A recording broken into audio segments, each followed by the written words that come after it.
नमस्कार साथियों, एनसीईआरटी के चैप्टर नंबर 10 पार्ट 2 में आप सभी का स्वागत है। और आज हम लोग थ्योरम नंबर 10.1 को पढ़ने वाले हैं। सबसे पहले इस थ्योरम को रीड करिए, फिर इसका डायग्राम बनाएंगे और फिर इसको प्रूव करके देखेंगे।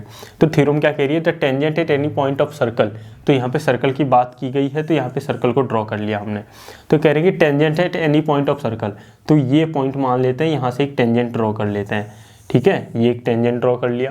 आप कह रहे हैं कि इस perpendicular to the radius through the point of contact. कह रहे कि जहाँ पे ये टेंजेंट इससे कांटेक्ट करेगा, तो यहाँ पे कांटेक्ट किया इसने। ठीक है, ये टेढ़ा बन गया, वैसे होता नहीं है टेढ़ा। ठीक है, एकदम स्ट्रेट होगा, तो स्ट्रेट बना लेते हैं इसको। तो कह रहे हैं कि जहाँ पे कांटेक्ट करेगा वहाँ से जो रेडियस में ड्रॉ करूँगा सर्कल के सेंटर के लिए, वो क्या होगा? परपेंडिकुलर होगा। परपेंडिकुलर का मतलब यहाँ पे 90 डिग्री बन रहा होगा, यहाँ पे भी 90 डिग्री बन रहा होगा, और इसी को हमें प्रूव करना है। ठीक है, तो आपको एक चीज़ ध्यान रखनी है, वो क्या? अगर मैं एक हॉरिजॉन्टल लाइन ले लेता हूँ, एक पॉइंट ले लेता हूँ, इस पॉइंट का इस लाइन के बीच का शॉर्टेस्ट डिस्टेंस क्या होगा? स्ट्रेट लाइन होगा। ये हमेशा ध्यान रखना है। अगर मैं ये डिस्टेंस लूँगा, ये सारे क्या है? लॉन्गर डिस्टेंसेस हैं। ठीक है, यहाँ से अगर मैं यहाँ से यहाँ तक जाऊँगा तो शॉर्टेस्ट डिस्टेंस होगा। और किसी पॉइंट का किसी लाइन के बीच का शॉर्टेस्ट डिस्टेंस होता है ना, वही परपेंडिकुलर भी कहलाता है। इतनी भी चीज़ आपको ध्यान रखनी है। तो ये जो है, इस पॉइंट से ये जो लाइन मैंने ड्रॉ की है इस हॉरिजॉन्टल लाइन के लिए, तो ये क्या है? परपेंडिकुलर है। ठीक है, परपेंडिकुलर मतलब 90 डिग्री का एंगल बनाएगी। तो यहाँ पे भी मैंने क्या किया? अगर मैं अदर डिस्टेंसेस ले लेता हूँ, सपोज ये मैंने ओ ले लिया, ये पी ले लिया, इसको ए मान लेता हूँ, इस लाइन को, इसको बी, और ये पॉइंट क्यू ले लिया, तो ओ क्यू एक डिस्टेंस हो गया इसी टेंजेंट के लिए। ठीक है, अब यहाँ से ओ, इस पॉइंट को मैं आर ले लेता हूँ, ये क्या है? डिनोट कर रहा है रेडियस, तो ये भी क्या है? रेडियस है। ठीक है, रेडियस सारे सेम होते हैं सर्कल के, इतना हम लोगों को पता है। तो ओ आर, ठीक है, क्या है? रेडियस है। सेम वैसे ही क्या है? ओ पी भी तो रेडियस है। ठीक है, और रेडियस सारे सेम होते हैं, तो यहाँ से हमें ये पता लग गया O R equals to O P हो जाएगा, सिंपल सा। ठीक है, अब यहाँ से हमें देखने को मिल रहा है ओ क्यू एक डिस्टेंस है इस लाइन के लिए पॉइंट से। ठीक है, और ओ क्यू क्या है? बड़ा है किससे? ओ आर से। तो ओ आर क्या है? छोटा है किससे? ओ क्यू से। तो अगर ओ आर छोटा है ओ क्यू से, तो ओ आर किसके बराबर था? ओ पी के, तो ओ पी भी तो छोटा हो जाएगा। ठीक है, ओ क्यू के ओ पी भी छोटा हो जाएगा। ठीक है, तो यहाँ से मुझे ये पता लग गया, अगर मैं ओ क्यू वाला डिस्टेंस लेता हूँ इस लाइन पे जाने के लिए, तो ओ क्यू वाला बड़ा होगा किससे? अगर मैं ओ पी वाला डिस्टेंस लेता हूँ उससे, तो ओ पी वाला डिस्टेंस क्या हो गया? छोटा हो गया ओ क्यू से। ठीक है, तो ऐसे ही और भी मैं कोई डिस्टेंस लूँगा तो वो भी क्या आएंगे? ओ पी से बड़े ही आएंगे। ठीक है, चाहे मैं इस वाले को ले लूँ, ये देखो, अगर मैं इसको कोई भी पॉइंट ले लेता हूँ, सपोज ई ले लेता हूँ, ठीक है, तो ओ ई किसके बराबर? ओ पी के। और इसको मैंने एफ ले लिया, तो ओ एफ तो बड़ा हो गया। ठीक है, तो ये भी डिस्टेंस बड़ा हो गया यहाँ तक।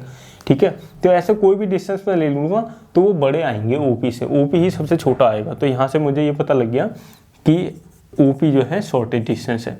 हैंस ओपी जो है इज शॉर्टेस्ट डिस्टेंस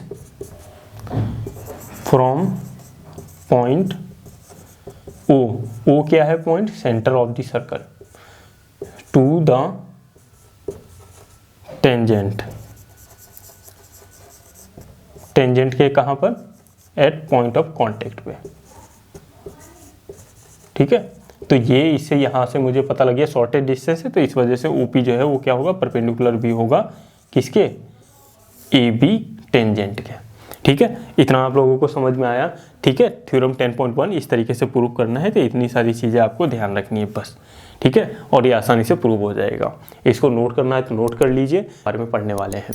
ठीक है, तो पॉइंट्स क्या होते हैं तो उनको हम लोग देख लेते हैं। सपोज मैंने ये कि डॉट क्रिएट कर दिया। ठीक है, जो डॉट मैंने मारा मार्कर से यहाँ पे, तो इसी डॉट को हम लोग क्या बोलेंगे? पॉइंट बोल देंगे। तो पॉइंट क्या होता है? कोई भी एनी डॉट लाइक स्ट्रक्चर। ठीक है, कोई भी डॉटेड स्ट्रक्चर होगी उसको हम लोग क्या बोलेंगे? या फिर फिगर होगी जिसकी ना ही कोई लेंथ होगी ना ही कोई ब्रेथ होगी। No length no breadth. ठीक है, तो उसको हम लोग क्या बोलेंगे? पॉइंट बोलेंगे। ठीक है, तो यहाँ पे जो पहला हमारे पास केस है तो उसको हम लोग देखेंगे। तो यहाँ पे कहेंगे there is no tangent to a circle passing through a point lying inside the circle. हम लोगों ने पढ़ा था टेंजेंट क्या होता है। सपोज ये सर्कल मैंने ड्रॉ किया, तो टेंजेंट क्या होगा? सर्कल के किसी एक पॉइंट से पास करती हुई लाइन जाएगी, तो इस पॉइंट से टच करते हुए जो लाइन पास करते हुए जाएगी, इसी को तो हम लोग टेंजेंट बोल रहे थे। ठीक है, अब पहला केस क्या बता रहे हैं यहाँ पे? There is no tangent to a circle passing through a point lying inside the circle. आप कह रहे हैं कि यहाँ पे कोई भी ऐसा टेंजेंट नहीं होगा जो सर्कल के अंदर एक पॉइंट होगा वहाँ से पास करती हुई जाएगी, तो ये ऐसा टेंजेंट पॉसिबल नहीं होगा, क्योंकि हमने पढ़ा था टेंजेंट क्या होता है, सर्कल के किसी एक पॉइंट से पास करते हुए जाता है। ठीक है, तो यहाँ से पास करेगा तभी एक पॉइंट से पास करेगा। अगर मैं यहाँ से पास कराऊंगा इस पॉइंट से, तो यहाँ पे तो बहुत सारे पॉइंट्स को सर्कल के टच करते हुए जा रही है, तमाम पॉइंट्स हो जाएंगे, ये हो जाएगा, ये हो जाएगा, ये तो हमें दिख रहे हैं। ठीक है, बाकी भी बहुत सारे पॉइंट्स हो जाएंगे जहाँ से पास करते हुए जा रहा होगा। ठीक है, तो इस तरीके के केस में आपको ध्यान रखना है कि कोई भी ऐसा टेंजेंट नहीं होगा जो सर्कल के अंदर किसी पॉइंट से पास करते हुए जाएगा। क्यों नहीं जाएगा, तो ये चीज़ आपको ध्यान रखना है। जैसे ही वो अंदर से पास करेगा तो कई सारे पॉइंट्स को सर्कल के कवर कर लेता है, लेकिन टेंजेंट क्या होता है जो सिर्फ एक ही पॉइंट से पास करता हुआ जाएगा। तो ये केस आपको ध्यान रखना है while doing the chapter circles. समझ में आया इतना आप लोगों को। अब हम लोग केस सेकंड देखेंगे। केस सेकंड क्या कह रहा है, there is one and only one tangent to a circle passing through a point lying on the circle.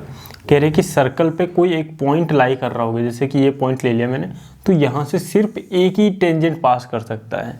ठीक है, टेंजेंट की जो प्रॉपर्टी हमने पढ़ी थी वो भी तो यही कह रहा था कि एक ही पॉइंट टेंजेंट क्या होगा जो सर्कल के किसी एक पॉइंट से पास करता हो जाएगा। तो यहाँ पे सेकंड केस क्या कह रहा है, कोई भी पॉइंट, अगर एक पॉइंट दिया गया सर्कल के ऊपर, तो वहाँ से सिर्फ एक ही टेंजेंट पास कर सकता है, यहाँ से दूसरा टेंजेंट आप पास नहीं करा सकते। इतना आपको ध्यान रखना है। अगर आप सपोज इस तरीके से पास कराएंगे तो ठीक है, तो 2 पॉइंट्स को टच कर जाएगा ये। ठीक है, अगर आप कहीं और से इस तरीके से सपोज ऐसे पास कराना चाहते हैं तो नहीं पास करा सकते। ठीक है, अगर ये पॉइंट दिया गया तो यहाँ से इस तरीके से ही पास करेगा टेंजेंट। ठीक है, ऐसे तमाम पॉइंट्स हैं, हर पॉइंट से एक एक पास कर सकता है। ठीक है, ये टेंजेंट ले लिया तो यहाँ से ये पास कर सकता है। ठीक है, अगर ये ले लिया आपने तो यहाँ से ऐसे ये पास कर सकता है। ठीक है, लेकिन आपको क्या ध्यान रखना है, एक पॉइंट से सिर्फ एक ही टेंजेंट पास करेगा बस। तो केस 3 देखेंगे। केस 3 क्या कह रहा है, there is only 2 tangents to a circle through a point lying outside the circle.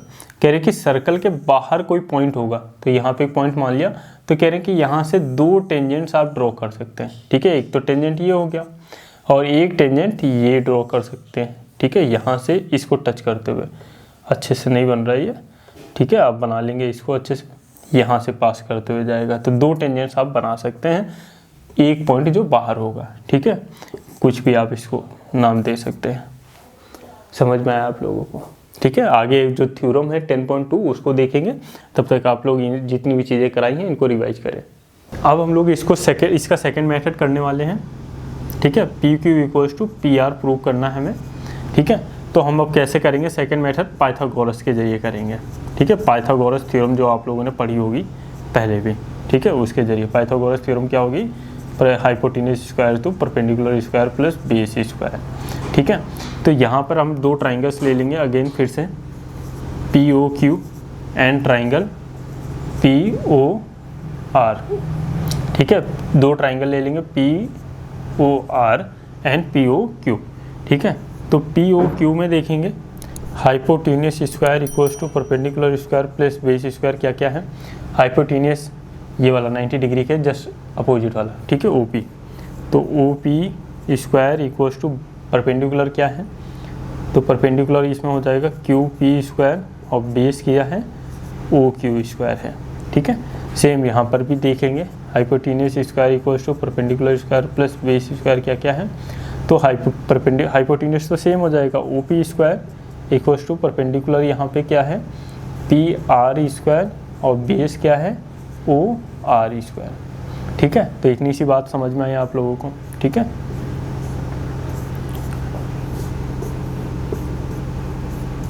अब यहाँ पर एक चीज़ आप ध्यान रखेंगे, रेडियस तो सारे सेम होंगे, तो ओ आर जो होगा वो किसके बराबर हो जाएगा, ओ क्यू के। क्यों हो जाएगा, क्योंकि ये रेडियस है। इतनी चीज़ आपको ध्यान रखनी है। ठीक है, तो जहाँ जहाँ ओ आर होगा उसको मैं रिप्लेस कर दूंगा ओ क्यू से।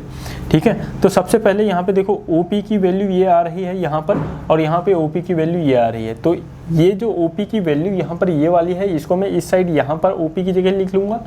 ठीक है, P R square plus O R square. ठीक है, equals to Q P square plus O Q square. ठीक है, इतनी सी बात समझ में आई आप लोगों को। अब ये वैल्यू क्यों लिख ली, क्योंकि OP की वैल्यू यहाँ पर भी वही, यहाँ पर भी आ रही थी एक वैल्यू, यहाँ पे डिफरेंट आ रही थी, ठीक है। तो OP की वैल्यू ये दोनों सेम ही तो हुई, ठीक है। तो इस वाली वैल्यू को मैंने यहाँ पर लिख लिया। अब मैंने यहाँ पे देखा था OR इक्वल्स टू OQ, तो OR को मैं OQ से रिप्लेस कर दूंगा, तो PR स्क्वायर प्लस OQ से रिप्लेस कर देंगे इसको, equals to QP plus OQ square, ठीक है। अब यहाँ पे देखो OQ सेम है, ये इधर आएगा तो माइनस हो जाएगा, तो इसको कैंसिल कर देंगे, तो हमारे पास बचा क्या, PR square equals to QP square, ठीक है। तो जब भी इस PR का स्क्वायर जो है QP के बराबर है, तो PR वो भी तो क्या होगा, QP के बराबर ही होगा, ठीक है। तो यहाँ से हमारा प्रूव हो चुका है, हैंस जो PQ है वो किसके बराबर होगा, PR के बराबर होगा। क्यों बराबर होगा, क्योंकि इसका स्क्वायर जो है वो इसके स्क्वायर के बराबर है। तो इस तरीके से आप पाइथागोरस थ्योरम से भी प्रूव कर सकते हैं इसको बहुत आसानी से। 2 तरीके बताए मैंने इसको प्रूव करने के, ठीक है। जो भी आपको अच्छा लगे वो आप प्रैक्टिस करें, ठीक है।